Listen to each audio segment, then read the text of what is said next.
Hey guys, it's Miharu, and Spyro fans rejoice cause we are so back. On June 7th at the Xbox Showcase, we got our first look at the first brand new non-Skylanders Spyro game in almost 20 years, Spyro: A Realm Beyond. Fitting title indeed, cause I and many others are beyond hyped for this. I did get the chest with the gems and the scroll inside in case you were wondering, and of course I did a reaction and some quick thoughts already, so please check that out if you haven't seen it, but let's get into this breakdown.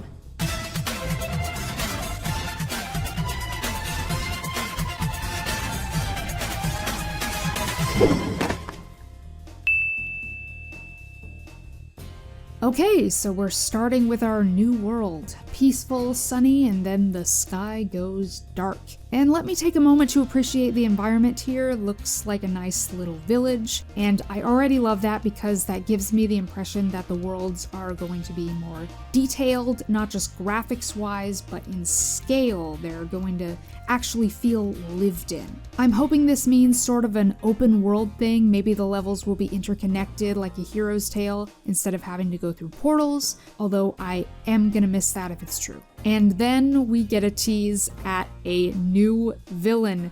Ripto could still be in the game, but he is not returning as the main antagonist, and that makes me so happy. But who is this new evil? Well, I don't know about you, but my mind keeps circling back to the Sorcerer, or at least a character that's based on him. The Sorcerer was the villain of the DS game Shadow Legacy, and since this game seems to be a distant sequel that could take place at any point in the classic timeline, I don't think that's outside the realm of possibility. Not only does the staff kind of look like an updated version of the one he carried, but the spikes here just totally remind me of his true form. And honestly, I'm all for it because I think there was a lot of wasted potential with that character. He was basically the precursor to Malefor, so there's just so much they could do with this story. Moving on, we have the boy himself, and he looks great. A little gremlin-y in the face, but that's okay because I think it's cute. He looks noticeably older, his crest, fringe, whatever,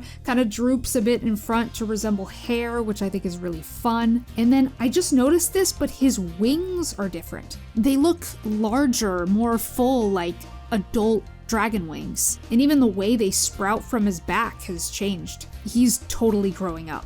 Also, Tom Kenny is definitely back, I could tell from that little laugh. Then we get a close-up on his face as he glares at the villain's lair from afar, and this shot is beautiful. This might be my favorite shot in the entire trailer. This is the kind of intimidating evil lair that I can't wait to explore personally. And before the trailer ends, we get the shortest snippet of free flight gameplay. And yes, Toys for Bob confirmed it's not from a speedway. Spyro can really fly for the first time without the limitations we've seen before. Now, this is still alpha footage, so it's subject to change, but it definitely looks interesting. And my god, this landscape, these gorgeous ruins. Again, huge amount of potential for exploration. Now this is where people start to get concerned, but before we address that, we have some more information from the official store page when you go to wishlist the game.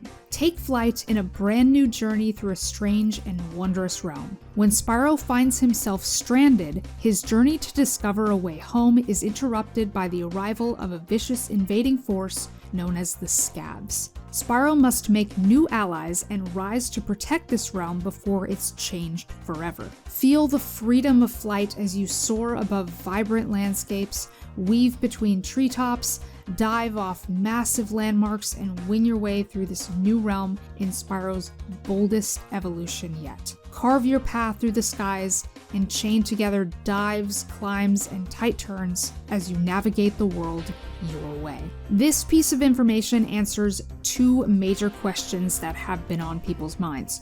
Firstly, where is Sparks? Many were speculating that he and Spyro might have been separated, and now we know that could very well be the case. Spyro is apparently stranded in this new realm, and his mission is to find a way back home. This implies that for a good chunk of the game, he might be alone without any of his friends. Now, I understand that might sound bad, but think about it this way. In the first game, Spyro was essentially alone. He had Sparks, of course, and the Dragon Elders helped him, but for the most part, he was on his own. I get the feeling that this new game might be going for a similar vibe. However, for those who might not have enjoyed the isolated feeling of the first game, there's another way to look at it. If Spyro is actively trying to find a way home, you can bet his friends are probably trying just as hard to find a way to bring him back. So, for those of you wondering about Hunter, Elora, or Bianca, just be patient. They could still be there. The other concern is, oddly enough, the free flight mechanic. Guess it's not what people wanted. People have been asking, is this going to be a flight simulator? There's no regular platforming anymore, and I really don't think that's the case. I look at this and I see something inspired by the original 3, but updated, giving us the option to explore these beautiful open environments in the way we choose. Above all else, the core focus here seems to be player freedom. And if that's true, this won't just be a straightforward Spyro game. It's going to be a unique experience for everyone. And yeah, insert every copy is personalized joke here, but honestly, I find it very exciting. Just imagine how many new areas there are to discover, the people we'll meet along the way, the lore this new world has to offer. The possibilities are just endless, and I can't wait to see more. But what do you guys think? Leave a comment below and let me know. As always, don't forget to subscribe for more casual gaming content, and I will see you next time. Until then, this is Miharu, signing off.